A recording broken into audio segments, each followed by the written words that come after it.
바리새인들이 나와서 예수를 힐난하며 하늘로부터 오는 표적을 구하거늘 예수께서 마음속으로 깊이 탄식하시며 이르시되 어찌하여 이 세대가 표적을 구하느냐. 내가 진실로 너에게 이르노니 이 시대에 표적을 주지 아니하리라 하시고 그들을 떠나 다시 배에 올라 건너편으로 가시니라. 제자들이 떡 가져오기를 잊었음에 배에 떡 한 개밖에 그들에게 없더라. 예수께서 경고하여 이르시되 상가 바리새인들의 누룩과 헤롯의 누룩을 주의하라 하시니 제자들이 서로 수군거리기를 이는 우리에게 떡이 없음이로다 하거늘 예수께서 아시고 이르시되 너희가 어찌 떡이 없음으로 수군거리느냐. 아직도 알지 못하며 깨닫지 못하느냐. 너희 마음이 둔하냐. 너희가 눈에 있어도 보지 못하며 귀가 있어도 듣지 못하느냐. 또 기억하지 못하느냐.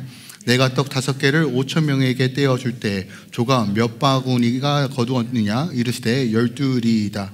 또 7개 4,000명에게 떼어줄 때 조각 몇 광주리를 거두었느냐. 이르되 7이니이다. 이르시되 아직도 깨닫지 못하느냐 하시니라. 아멘. 하나님의 말씀입니다. 자, 오늘 제목이 아직도 깨닫지 못하느냐. 자, 여러분 이 아직도 깨닫지 못해라는 이 말, 어휘, 언어 사용하시나요? 아니면 저는 평생 이런 단어를 사용해 본 적이 없습니까? 하시나요? 하죠. 아유 답답하다 뭐 이런 거잖아요. 야 아직도 몰라? 아직도 몰라? 보통 이제 부모가 자녀들 하는 꼴 볼 때 주여, 혹은 이제 상사가 부하 사원들을 볼 때, 그죠? 뭔가 지혜자들이 또 지혜를 이야기하고 싶은데 아무리 이야기해도 정말 듣는 것처럼 보이지 않을 때, 답답할 때.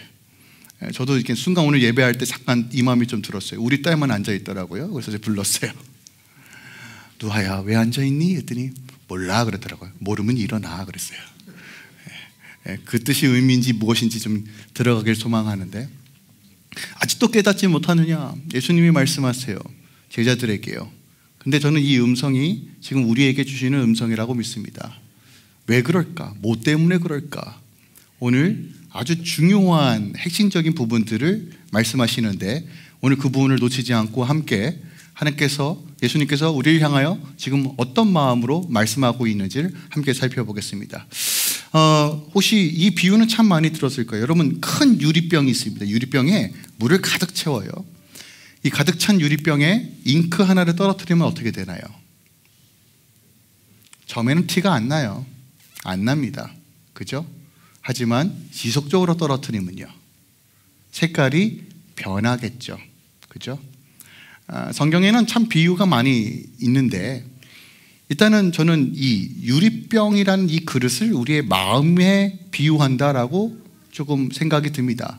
그러니까 우리 마음에 하나님이 거하시는 처소요, 마음을 지키는 것이 우리의 믿음을 지키는 것이고, 마음을 지키는 것이 생명의 근원을 지키는 것이라고 잠언서가 명확히 말합니다. 그러니까 잠언서 4장 23절에 보면요, 마음을 지키는 건 명령어예요. 여러분, 우리가 마음을 지키는 겁니다. 주님께서 마음을 지키도록 도와주시지만 우리가 의지와 뜻을 다하여 우리 마음을 지키는 거예요. 그건 믿음을 지키는 겁니다. 그러니까 우리가 마음을 지킬 때, 믿음을 지킬 때 생명의 근원이라는 건 우리 삶의 모든 흐름을 말해요.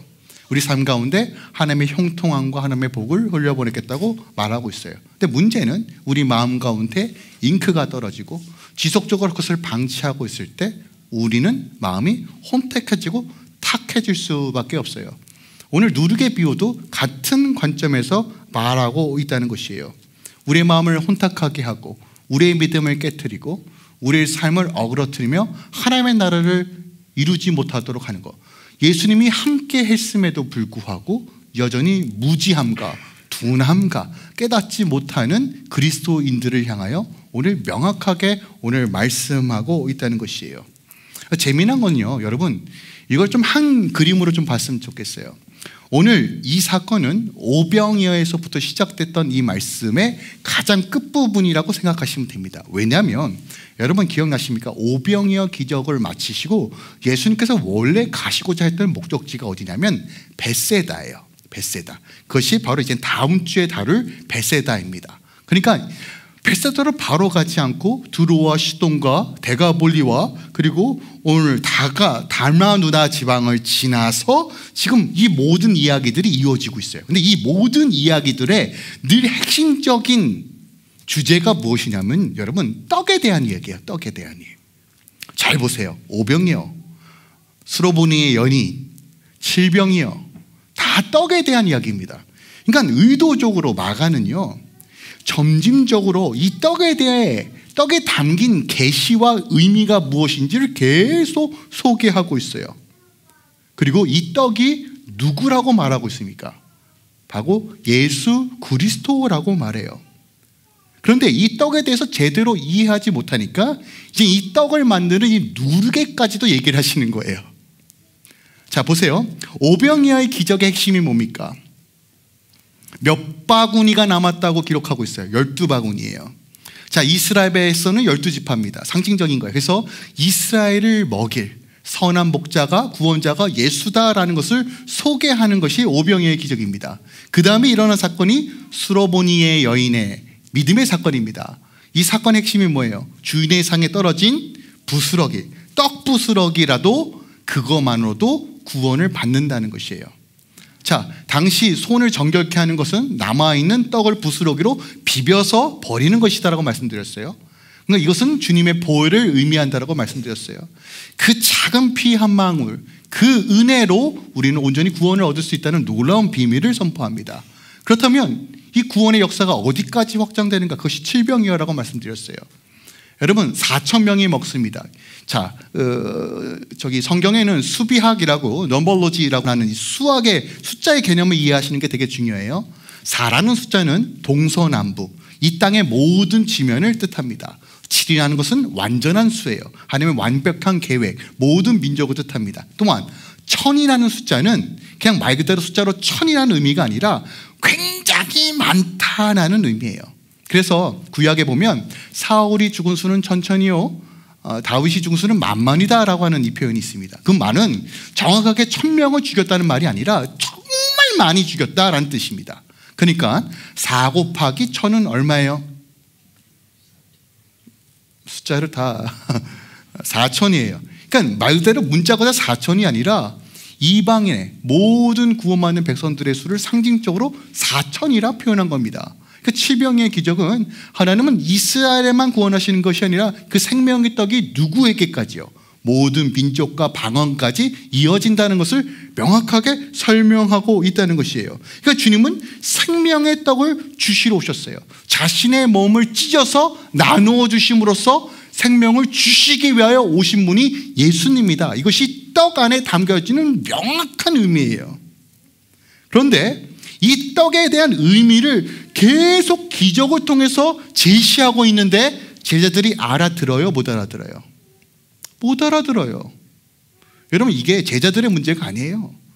오늘날 우리는 수많은 통로를 통해서 복음을 듣습니다. 예수 그리스도의 말씀을 들어요. 그런데 이 비밀을 몰라요. 머리는 아는데 믿음이 발동하지 않아요. 믿음이 발동하지 않으니까 깨달을 수도 없어요. 그러면서 자신은 예수를 잘 믿는다라고 말하는 거예요. 자, 이런 상황 가운데 오늘 떡을 구성하는 이 누룩에 대한 이야기가 진행됩니다. 누룩에 대한 이야기. 자, 이 누룩이 뭘까? 오늘 이 누룩을 살펴봄으로써 전체적으로 오늘 예수님께서 무엇을 말하고 있는지 함께 좀 살펴보길 원합니다. 자, 누룩을 이야기하기 전에 먼저 11절의 표적에 대한 이야기가 나와요. 이거 굉장히 중요한 말씀이에요. 11절 말씀입니다. 바리새인들이 나와서 예수를 신뢰하며 그를 시험하여 하늘로부터 오는 표적을 구하거늘. 자, 표적이란 건 기적, 보여봐라. 하늘의 뜻이 무엇인가? 하늘에 크고 비밀한 일을 보여라 라고 말해요. 자, 그런데 지금까지 예수 그리스도의 표적이 있었나요? 없었나요? 있었어요. 오병이어 기적, 칠병이어 기적, 어마어마한 표적입니다. 하늘에서 보여진 표적이에요. 구약에서 출애굽 때 만나가 떨어진 것과 같은, 아니 그것보다 더한 기적이 눈앞에서 펼쳐졌어요. 그럼에도 불구하고 여전히 바리새인들은 신랄하게, 아주 적나라하게 공격적으로 표적을 보여주세요 라고 예수님께 질문하는 거예요. 그러니까 이들은요, 의도 자체가 불순해요. 믿기 위하여 기적을 요청한 것이 아니라 믿지 않기 위하여 기적을 요청해요. 자, 마가는 의도적으로 이 사건을, 이 표적을 요구하는 이 문구를, 이 사건을 여기다 집어넣은 이유가 있습니다. 왜요? 지금 떡에 대한 이야기를 하고 있는데 예수 그리스도 자체가 표적이며 증거이며 기적인데 예수와 함께하는 제자들도 여전히 표적을 구하고 있는 그들의 신앙 상태, 또한 이미 우리 안에 주의 말씀이 주어졌음에도 불구하고 여전히 표적을 구하고 있는 우리의 신앙을 지금 지적하고 있는 거예요. 여러분 기억하세요. 생명의 떡이신 예수가 이미 우리 안에 있습니다. 그 떡은 우리를 충만하게 만족해 합니다. 생명 그 자체이며 기적 그 자체이십니다. 그런데 우리가 그것을 깨닫지 못하고 여전히 둔감하다는 것이에요. 기억하세요. 예수님은요, 기적을 위한 기적을 행하신 적이 없어요. 기적 자체가 목적이 아니었습니다. 그러니까 오늘 예수님의 반응이 어떠십니까? 그들을 보고 깊이 탄식하셨다예요. 그러면서 이 세대가 표적을 구하나 내가 진실로 너에게 이르노니 이 세대에게 표적을 주지 않겠다라고 말합니다. 자, 마태복음에 보니까, 마태복음 12장에 보니까 이들을 향하여 이 세대가 표적을 구하나 요나의 표적 외에는 보여줄 것이 없다라고 말해요. 자, 요나의 표적 뭐예요? 여러분 잘 알고 있잖아요. 우리 요나서 함께 강의했었는데 물고기 뱃속에서 3일 동안 있다가 나온 사건입니다. 예수 그리스도의 죽음과 부활하심을 의미하는 사건이에요. 그러니까 주님은요, 십자가 외에 예수께서 찢기신 그 보혈, 그 몸, 이거 외에는 너희에게 보여줄 표적이 없다라고 명확하게 말해요. 자, 이것을 이해하기 위해서 계속 떡의 개념으로서 말씀해 주시는 거예요. 여러분 기억하세요. 우리 삶 가운데 신앙이 무너지는 이유, 자꾸 내가 나약해지는 이유는요, 말씀의 부족함이 아니에요. 내가 이미 말씀이 주어졌음에도 불구하고 말씀에 대한 바른 자세와 믿음의 태도가 부재임을 여러분 기억하셔야 돼요. 이미 내 삶 가운데 하나님의 기적은 일어나고 있고 하나님의 은혜의 역사들은 펼쳐지고 있습니다.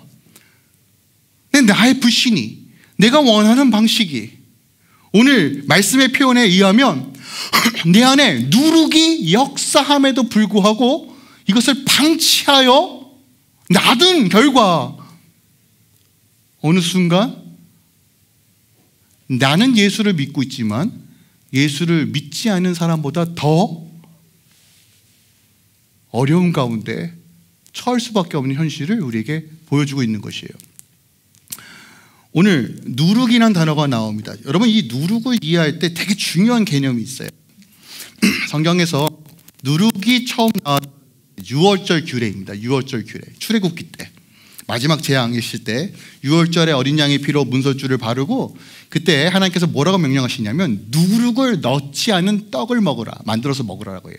그게 무교절이에요. 그래서 일주일 동안 지키는데, 자, 누룩이란 것은 이제 빵을 이렇게 부풀어 오르게 하는 효모 같은 겁니다.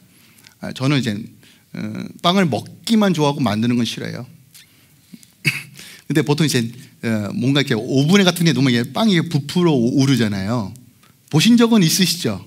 이게 다 이제 누룩, 뭐 효모 이런 겁니다. 이제 곰팡이 좀 여러 가지 종류가 많은데 너무 복잡해서 좀 어렵고, 하여간 빵을 빵답게 만드는 것이 누룩의 역할이에요.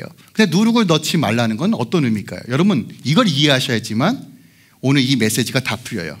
왜 하나님은 출애굽하는 이스라엘 백성들에게 누룩을 넣지 않는 빵을 먹으라고 요청하셨을까요?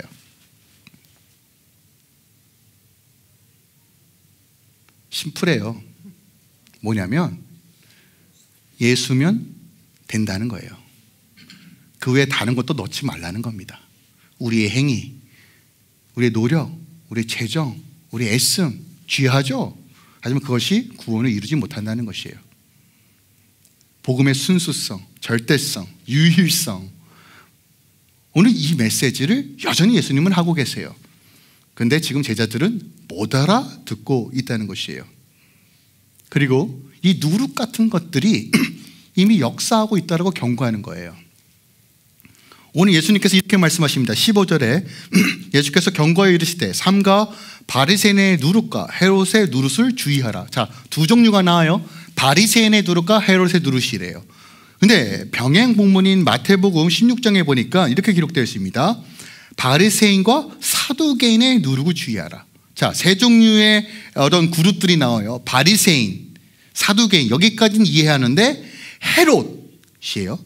그래서 이것을 세 부류로 구분하기도 하고 헤롯과 사두개인을 하나로 묶기도 하는데 저는 이 세 종류로 좀 구분하려고 합니다. 자, 내 삶 가운데 잉크와 같이 똑똑똑 떨어뜨려서 누룩으로 작용하여서 나를 하나님의 말씀이 주어졌고 하나님의 말씀이 내 안에 역사함에도 불구하고 그것을 역사하지 못하도록 계속 방해하고 어그러뜨리는, 비록 정말 무시할 수 있을 정도로 작은 것이 어마어마하게 큰 영향력을 발휘하고 있는 이 누룩이 무엇인지를 우리 함께 좀 살펴보기만 합니다. 제가 이 말씀을 묵상하면서 하나의 어떤 생각이 쑥 하고 들어왔어요. 뭐냐면 여러분 건강에 관심이 있어요, 없어요?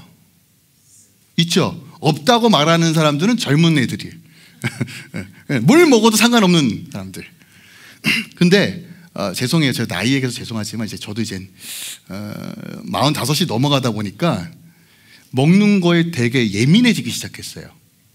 여러분 건강해지려면 사람들은 좋은 걸 먹으라고 말해요.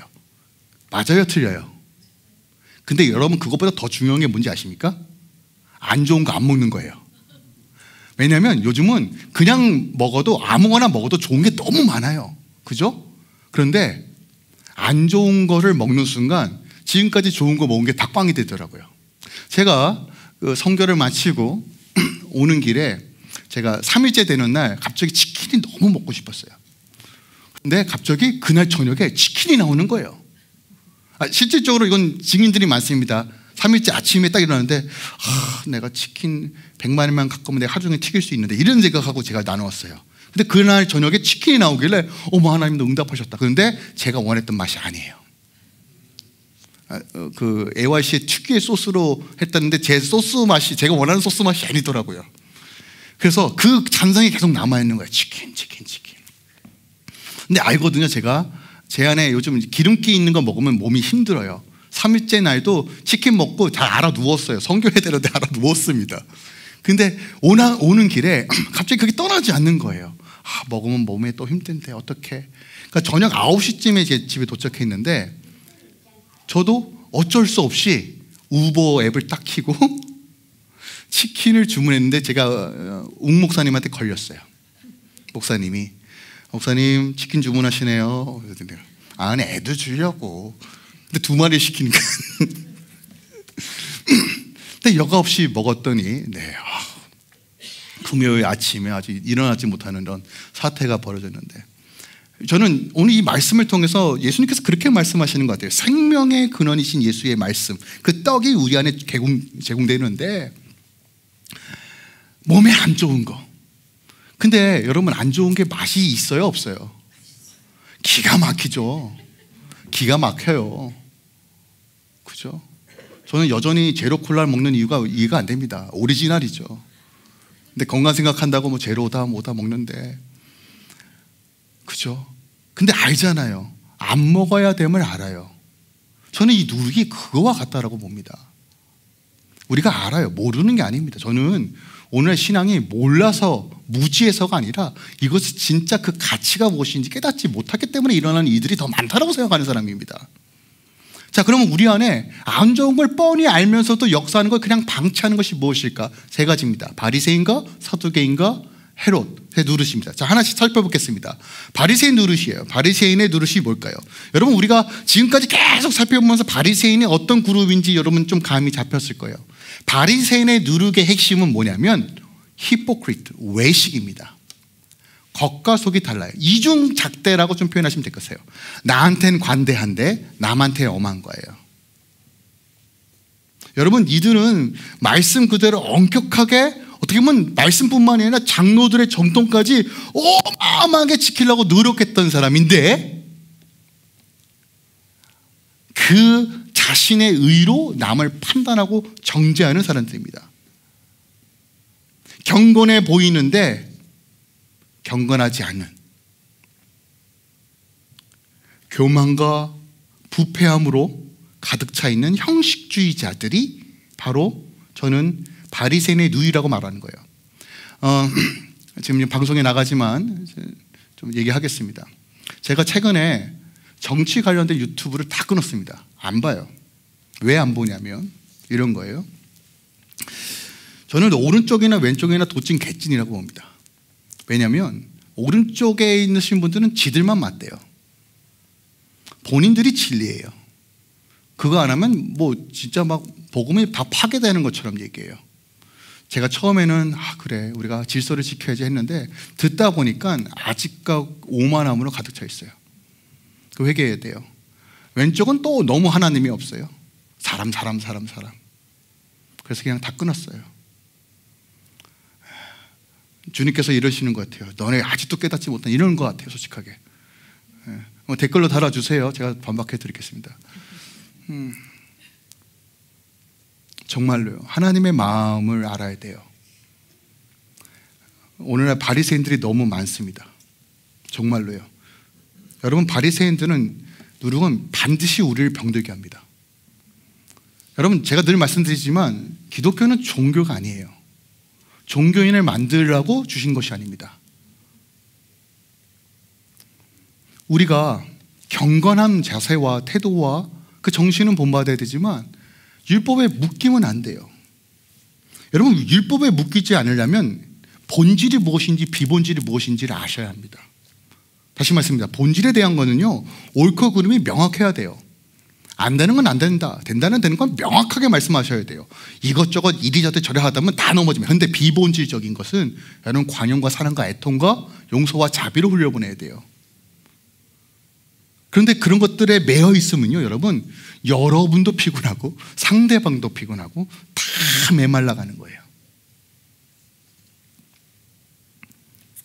두 번째로 헤롯 땅이에요. 헤롯 땅. 여러분 헤롯 땅은 이렇게 이해하시면 돼요. 당시 헤롯 안티파스 세례 요한을 죽였던 인물이죠. 당시 분봉왕입니다. 이 사람은요 딱 이거예요. 정치적 세속적인 사람이에요. 눈치 보면서 이랬다가 저랬다가 자기가 편한 대로 신앙생활하는 사람입니다. 그러니까 바리새인들은요 극한적 보수파라면 헤롯 땅은 권력 지향적 형식파입니다. 그리고 저는 이것을 이렇게 정의하고 싶어요. 기복신앙이에요. 이런 겁니다. 어떤 분이 이렇게 얘기해요. 죄를 지어도 목사님 죄 지어도 뭐 회개하면 되죠. 뭐 은혜의 하나님 사랑해. 회개하면 되죠. 그렇게 생각하지 않아요. 제가 어저께 우리 이지은 강사님 오셔서 성교육했어요. 되게 좋았어요. 다음 주부터 우리 아이들 이제 다음 주 그 다음 주 이제 4번 정도 강의하는데 여러분 기회 되시면 오세요. 여러분 안 들으시면 제가 따로 불러서 어른들을 위하여 하면 그분 맡겨드리려고 해요. 명확하게 여러분 이 질서를 알아야 됩니다. 본질이 무엇인지를 아셔야 돼요. 근데 우리가 너무나 많이 혼탁해져 있어요. 헤롯 땅처럼 누룩처럼요 성공 중심, 물질 중심, 쾌락 중심, 관용 중심 다 나 중심이에요. 그리고 뭐라고 얘기하는지 아십니까? 나중에 회개하면 됐죠. 주님은 다 사랑과 관용의 하나님 아니십니까? 주일 성수 안 해도 되죠. 여러분 우리가 얼마나 편하게 신앙생활하는지 아십니까? 그리고 자기 질 거 다 짓고 나서 회개만 하면 된대요. 이게 얼마나 편한 신앙입니까? 여러분 기억하세요. 죄의 대가가 반드시 있어요. 여러분 그거 아시면 여러분 죄 지는 걸 두려워하셔야 합니다. 근데 우리 너무 편해요. 헤롯 땅의 누룩이 딱 그거예요. 부와 명예와 자기 쾌락이에요. 여러분 교회는요 세상의 시스템과 달리 가야 됩니다. 성도의 수가 교회의 자랑이 아니에요. 재정의 수가 교회의 자랑이 아닙니다. 그런데 묻죠. 목사님 성도가 얼마예요? 이번에도 참 많이 물으시더라고요. 그래서 그냥 은혜입니다 했는데 그러니까 은혜가 몇 명이에요? 그냥 잘 성장하고 있습니다. 알죠. 그게 악의는 아니고 좀 그래도 하시는 말이지만 우리가 너무나 이런 성공과 기중의 속도가 너무 세상의 관점으로 너무 물들어 있는 우리의 모습을 봅니다. 우리 한번 점검해 봐야 돼요. 내 믿음의 척도가 내가 뭔가 문제가 풀리고 사업이 잘 되는 것이 복이라고 생각하는가? 물론 복일 수 있겠죠. 그러나 하나님 그걸 거둬 가실 때는요, 저주받았나요? 여러분, 우리가 너무 세속적으로 신앙생활하는, 기복적으로 신앙생활하는 경우가 너무 많다는 거예요. 알게 모르게. 사두개인은 뭘까요? 여러분, 정확하게 합리주의입니다. 합리주의가 뭐냐면 이런 거예요. 당시 사두개인은요, 부활도 선사도 안 믿었어요. 마태복음 22장에 보니까 너희가 성경도 하나님의 능력도 알지 못한다라고 배워요. 무슨 얘기냐면 이론적으로 딱 들어맞아야 돼. 논리적으로 딱 맞아야 돼. 과학적으로 증명이 돼야 돼. 제가 다시 말씀드립니다. 성경은 과학을 위해서 존재하는 책이 아니에요. 과학의 이론이 기록되어 있지 않아요. 여러분, 과학이라는 건 뭐냐면 하나님께서 이미 만들어 놓은 그 질서를 발견하는 게 과학이에요. 근데 뭐 루트가 어떻고 중력의 법칙이 어떻고 공룡이 왜 기록되지 않은, 여러분, 이런 걸 증명하기 위해서 존재하는 책이 아닙니다. 우리는 물론 이 안에서 하나님의 비밀들을 발견하겠지만, 여러분, 자꾸 이 관점으로 과학의 틀 안에서 자꾸 성경을 해석하려고 하지 마세요. 부탁드립니다. 물론 우리가 어떤 과학적 근거로 인해 신앙의 믿음이 부각되고 강화되기도 해요. 와, 하나님의 놀라운 비밀들이 있구나. 근데 그러면 너무 감사한데, 어떤 과학의 틀에서 논리가 되고 내가 납득이 되지 않고 인정이 되지 않으면 믿지 않겠다. 여러분, 이게 얼마나 안타까운 거예요. 여러분, 성경은요, 이걸 알고 깨닫고 논리를 펼쳐서 이해하라고 말하지 않고 먼저 믿으라라고 먼저 주셨어요. 믿으면 깨달아져요. 제가 이번에도 성교하는 아이들을 상담하면서 묻는데 그러더라고요. 목사님, 말씀을 읽는데 이해가 안 돼요. 어떻게 해야 돼요? 그냥 읽어 그랬어요. 저만 그런가요? 아니요, 모든 성경을 읽어보시면 동일하게 얘기해요. 읽다 보면 또 보여 그래요. 저도 놀라요. 말씀을 읽을 때는 분명히 아는 말씀인데 알 때마다, 읽을 때마다 또 다른 것들을 알게 해주세요.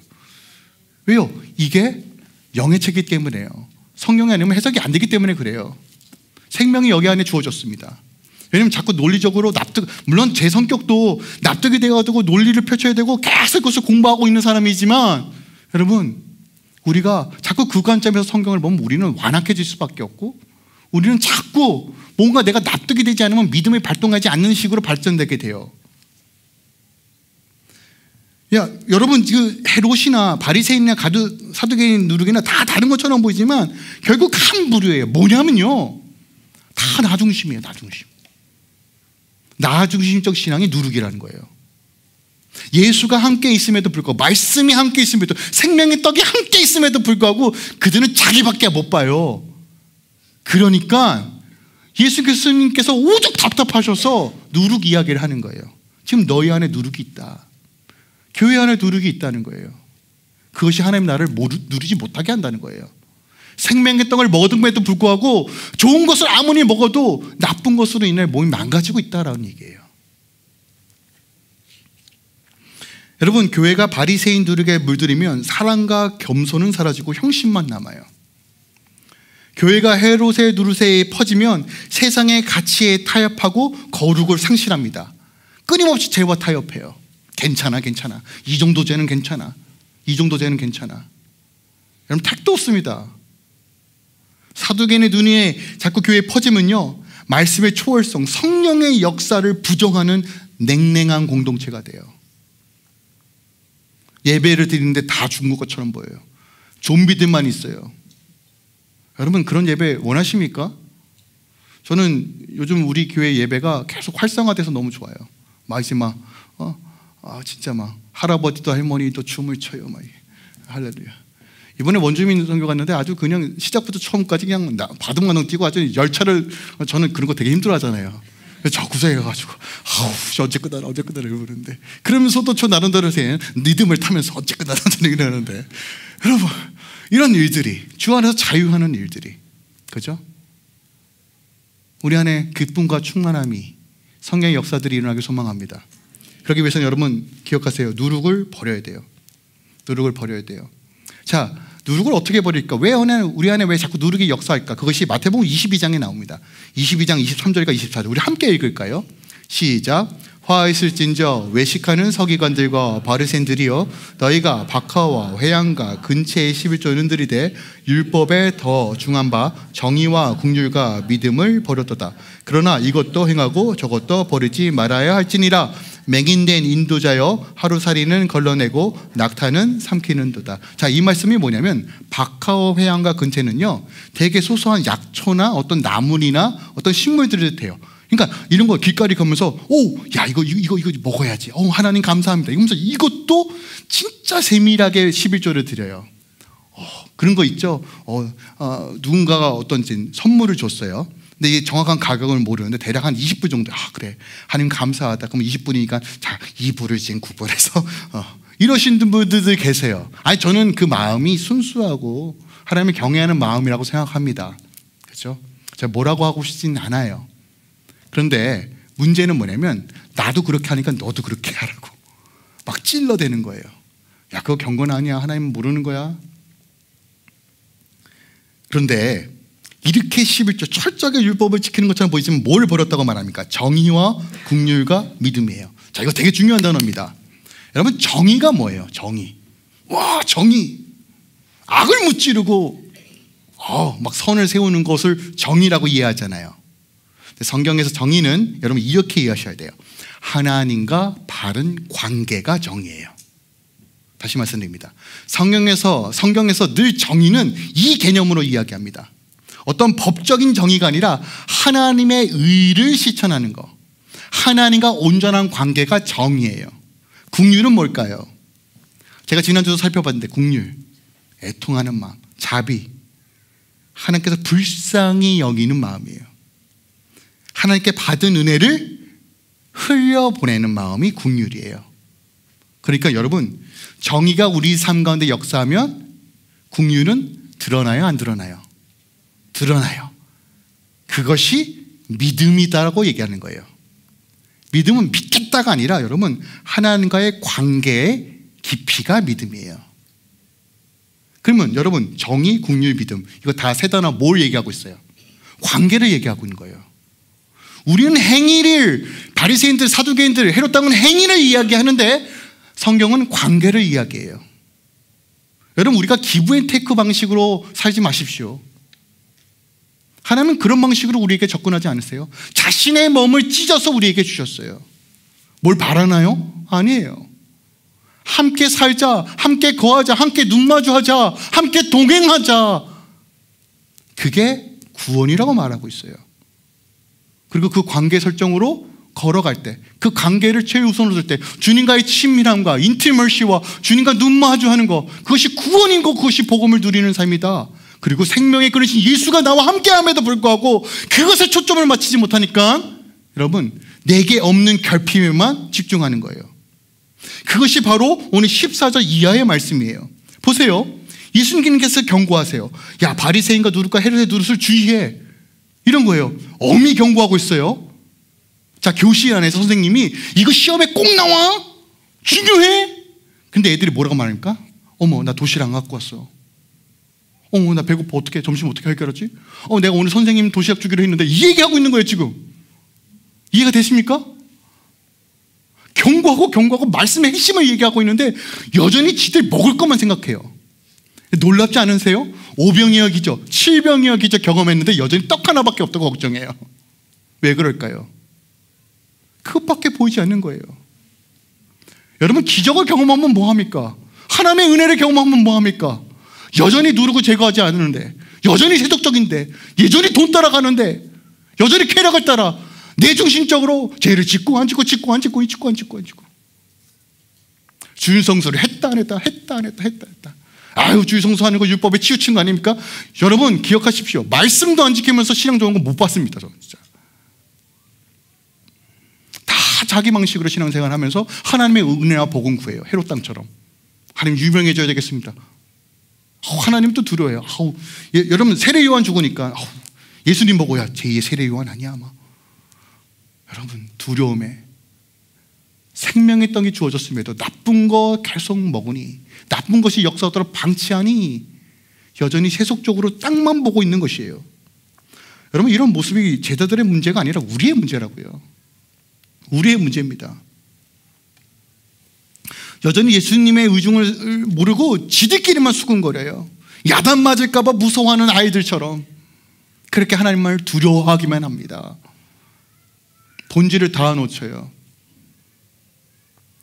이때 예수님께서 가르치셔. 영적인 눈을 뜨기 위해서 가르치신 거예요. 보여. 17절 이하에 핵심이 뭡니까? 너희가 어찌 떡 없음을 논하냐? 아직도 알지 못하고 깨닫지 못하냐? 너희 마음이 둔하냐? 눈이 있어도 보지 못하냐? 귀가 있어도 듣지 못하냐? 라고 탄식하시는 거예요. 오늘날 목회자를 향하여, 우리를 향하여, 성도들을 향하여 주님께서 탄식하고 계세요. 여러분 기억하세요. 복음이 전부예요. 예수가 전부예요. 뭘 더하고 뺄 게 없습니다. 뭘 논리적으로 접근해야 돼, 과학적으로 인증해야 돼, 변증을 해야 돼. 중요할 수 있지만 여러분 예수가 핵심이에요. 그분이 전부입니다. 그리고 여러분 기억하세요. 예수가 핵심을 믿는다면 내 안에 누룩을 볼 줄 알아야 합니다. 우리의 종교성과 우리의 신앙, 이것이 나를 병들게 한다면 점검해 보셔야 돼요. 기억하세요. 내 안에 하나님께서 역사하기 시작하면 정의와 긍휼과 믿음이 강화될 수밖에 없어요. 근데 이것이 내 안에 지금 작동하지 않고 있다. 여러분 다시 돌이키셔야 돼요.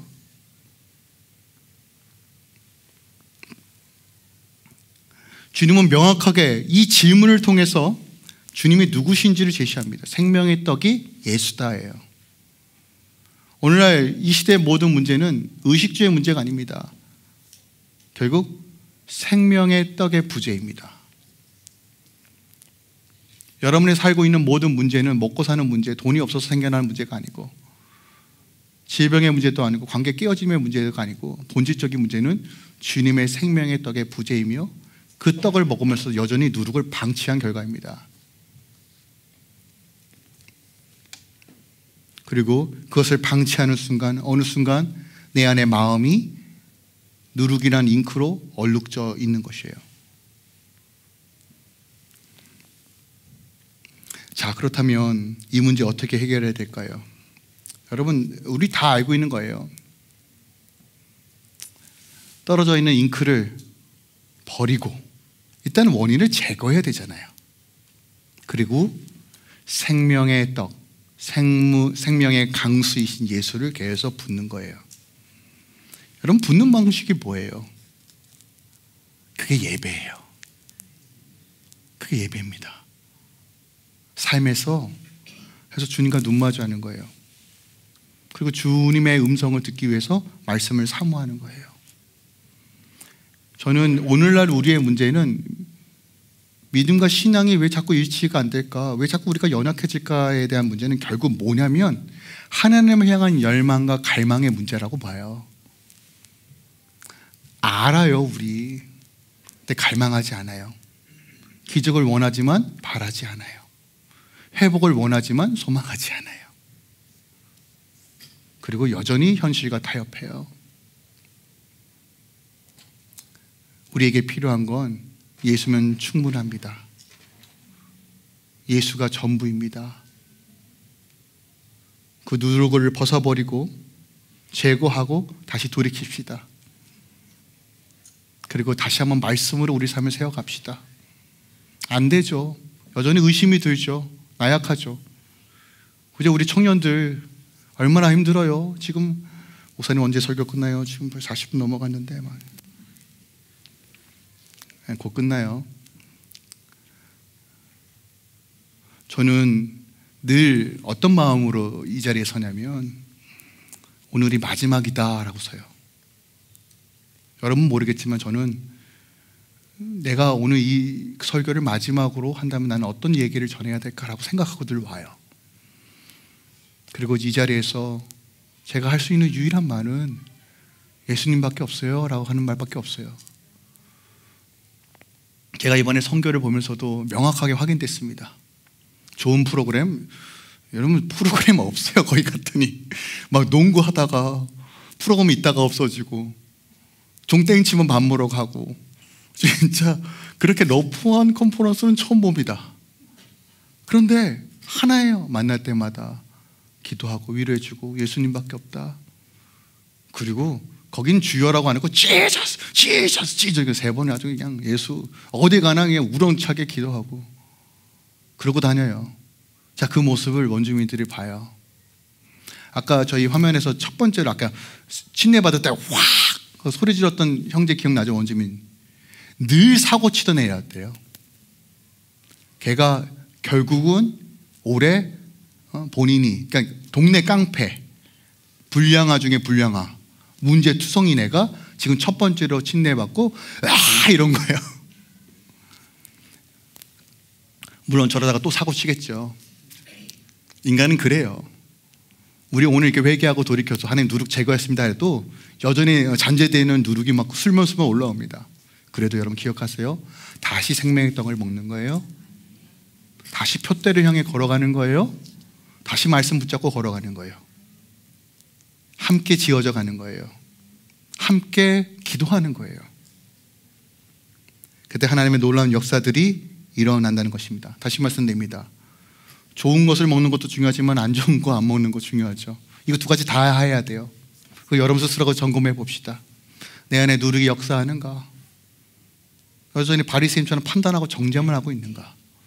아니면 그냥 적당히 타협하고 그냥 합리주의적으로 그냥 세속적으로 하는 대충 하나님의 은혜의 지혜라고 그냥 그렇게 살아가고 있는 거 아니면 그냥 하나님 이거 저거 꼼꼼하게 입증돼야 됩니다. 믿어야 됩니다. 막 분석하고 막 성경은 이것만 읽어야 됩니다. 해가지고 하나님 별의별 제발 좀 여러분 복음 안에서 자유하시게 성령 안에서 기쁨을 누리시게 요나의 표적 즉 부활의 영광으로 살아내시게 그리고 그것을 사모함으로 누리시게 예수 그리스도의 이름으로 축원드립니다.